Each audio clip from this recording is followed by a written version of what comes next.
over 35? And looking for workouts that truly matter? If you're younger than 35, then you should be able to handle these exercises without much trouble at all, no problem. But if you're older than 35 and you can still manage to do them, then chances are you're younger than what your actual age would typically indicate.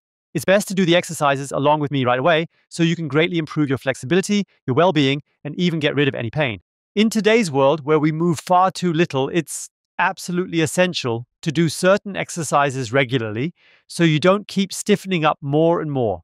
We'll start with the first exercise, and it's essential against the effects of sitting. The issue isn't sitting itself, but not counteracting it. This exercise helps because sitting bends us forward like a pocket knife, and we simply reverse that by overextending. So the pocket knife is pulled apart again, preventing back pain and all those accompanying issues. Exactly, and the earlier you start with that, the better. It's best to start from childhood, which is why school children should ideally practice it regularly, or in kindergarten, since they're already most of the day sitting on chairs. All right, stand like Petra, shoulder width apart. Place your hands on your lower buttocks, specifically the lower part, because you want to make yourself aware of where the groin is as you're now pushing the groin area forward. Push the groin area forward. Join in. It's an interactive video. Push forward now, and the exercise begins. And when you push forward, then you'll feel the pull right here in the groin. It might also pull in the belly. It might also pull in the back. And that's all fine and shows that something is happening. And then you stretch even further. Push the groin area more and more forward and gradually lean your torso further and further back. And now you find the intensity that you can still just tolerate, that's still positive, that's still a comfortable kind of ache. Very good, it already looks really great. Just follow along exactly as Petra is showing it. Take a nice deep breath in, a deep breath out, and steadily maintain your focus on moving forward with the groin while pulling the belly button back each time. Because that way you bend the hip joint and that stretches the hip flexor the most. Keep breathing nicely. We're almost through the first minute. We'll do this for 2 minutes. So maintain the intensity that is sustainable for you for as long as you can so you don't have to stop. Take a nice deep breath in and out. And now let's get into our strength training. So press with your hands as firmly as possible against your buttocks and try to lift your torso, but you won't be able to.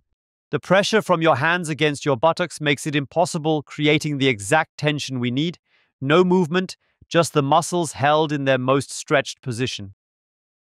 And release again, continue to deepen the stretch, and once more try to sit up while pushing against it. Release, continue to aim to sit up while pushing against it. Release, keep trying to sit up against the pressure. Release, keep going, and one more time, really try to sit up high, but resist the urge to rise. Your body loves this, even if it feels a bit intense. Release, and let it all go, allowing your muscles to fully relax and respond to the stretch, embracing the tension and release cycle. Go even deeper once more. And slowly ease back out. Great job, Petra. Fantastic work. And you at home, truly amazing effort. Now we'll go right into the second exercise. It's fantastic, you'll see. Now we're moving further up the cervical spine. The neck is usually tense.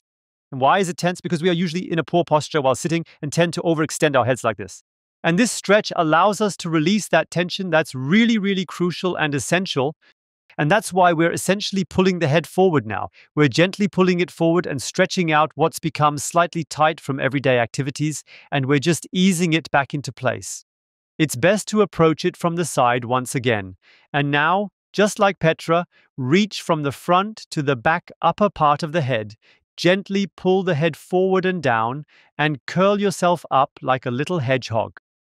Try to bring your chin towards your throat, really curl up, and then you'll feel it pulling at the back of your neck near the cervical spine. That's where it should pull, because that's where all these shortened neck extensors are. Pull it all the way down. And then you'll feel a slight burning sensation. That's typical for this exercise. It burns a little, but make sure the intensity of this slight burning is still tolerable. Just barely a comfortable kind of pain. You breathe into it, keep pushing through. Take a deep breath in, then as you exhale, go a little deeper into it. Exhaling is always helpful because it activates the vagus nerve, the parasympathetic system, as it triggers relaxation. It encourages the muscle to relax and yield more easily. Keep stretching further. Don't bend your back. Keep it straight instead. Back stays straight, head is pulled forward. Keep pulling. And now our strength training kicks into action. What should we do? We aim to properly supply the muscles that are currently stretched with strength, really tense them up. Stretch them even further so they gain strength, function better, and the cervical spine can be activated more effectively. Now pull your head upward, but keep it held in place. No, don't move. It must not move even a millimeter. I saw you. You did move it just now. Yes, let go once more and pull it further in. Tuck your head in, like rolling up as if you were a roll. And then lift your head again, but hold it firmly. It must not move at all when you tense. Relax once more and move a little deeper. And once again, pull upwards. Hold it firmly in place. Release once more. Gently pull it in just a bit further. And now slowly and completely let it go entirely. Come up and go again very gently in the opposite direction. You're moving back now, and you do this really carefully because it's still unfamiliar, but it's an essential balance for the exercise at this stage. Take your time with it to ensure proper alignment. A little bit further back, period. Take your time, lean back a little bit more, and then return to your normal position. And now we've brought the torso into good balance and the head as well. And these are already really important and essential exercises. But what do we do all day then? We sit at the keyboard, and the continuous shortening of the finger flexors and wrists just keeps piling up, one after the other, relentlessly. That's why issues like carpal tunnel syndrome, tenosynovitis, wrist ganglia, and osteoarthritis tend to develop. If you don't want to get that, then join in right away. And let's start with the next exercise. I'll do it next to you. Petra, get on the crawling position, please, and let's rest our hands like this, just like this. By the way, you can also do it on the table if you don't have a mat or a floor to work on.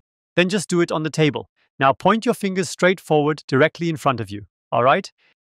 Now we turn the left hand outward, carefully ensuring that the fingers are pointing directly toward the left knee. And the shoulder is positioned directly above the wrist. Is that the correct alignment? Yes. We'll explain that in more detail in a moment. Okay. And place the thumb against the index finger.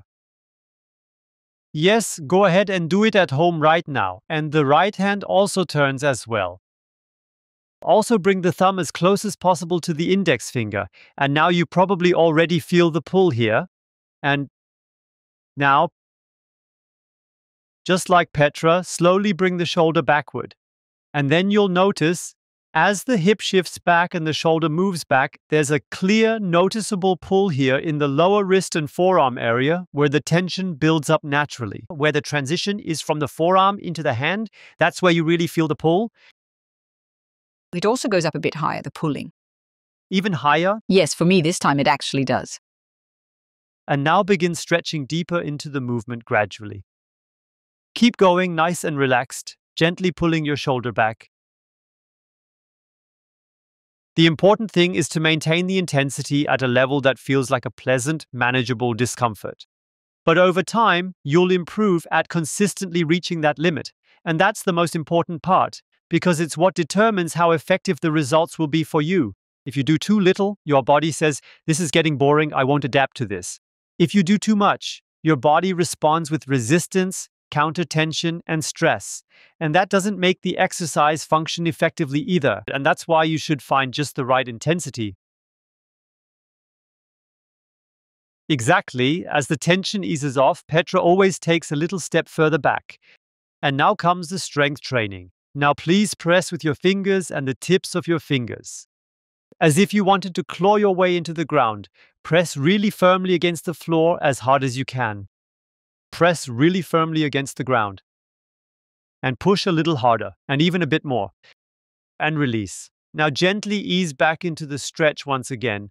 This is where the balance of the muscles around the wrist starts to take effect properly. For enhanced wrist control, for the precise wrist movement that's taking place here, the body is now learning to control the wrist better. And again, you press with your fingers and fingertips as firmly as possible against the floor. Think of it as strength training without motion, often referred to as isometric training. And relax once again and go in a bit further. Give it one final push. And then gradually ease out, lifting your hands off the floor. And don't be surprised if it all feels a bit awkward now, almost as if it's not even your own hand anymore, which is completely normal. At some point, you can do it again and notice, oh, much better. And now, finally, it's about the whole body again. Petra, please lie down on your back and keep your knees bent for the time being.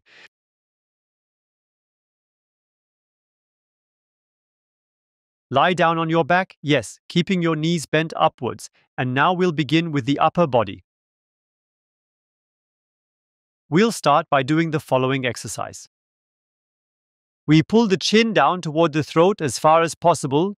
You can use your hands on your head to assist with the motion by pulling the head slightly upward like this. The hands on the head can assist in achieving this alignment more effectively and precisely. And now it's about lifting the head like this and rolling it gently forward, ensuring that the chin ends up positioned lower than the forehead. Keep the movement smooth and controlled. And for many people, when they lie flat on their back, their head tends to overextend backward. And in that position, the chin naturally ends up higher than the forehead. So the goal should be to bring your chin down far enough so that it ends up positioned below the level of your forehead. And you can clearly see it's working wonderfully for you. That means you're already in a pretty solid and stable position in your upper cervical spine area. And now keep your head in that precise position, but carefully lower your lumbar spine, gently and gradually drawing your belly button down towards the floor. Don't be surprised if your head slides slightly across the floor, as you're actually growing taller now. Of course, if you have such a rounded back and you straighten it, the arch will get higher. So your height increases, and by doing that, you actively work to prevent becoming shorter as you age, because you essentially stay just as tall, at least when it comes to these forces. So really pull downward, which essentially creates that second tension. Chin down was the first step, and lowering the back was the second. Keep both firmly down as you gradually bring your knees further down, maintaining control. By straightening the legs more and more, and now you really need to listen to yourself. Hold it there, Petra. Now you really need to listen closely to yourself, or better said, feel, whether it's your lumbar spine or your ribs. Lift the lumbar spine. If it lifts, stay like that, and practice this way until a few days later, you can gradually bring your knees further down.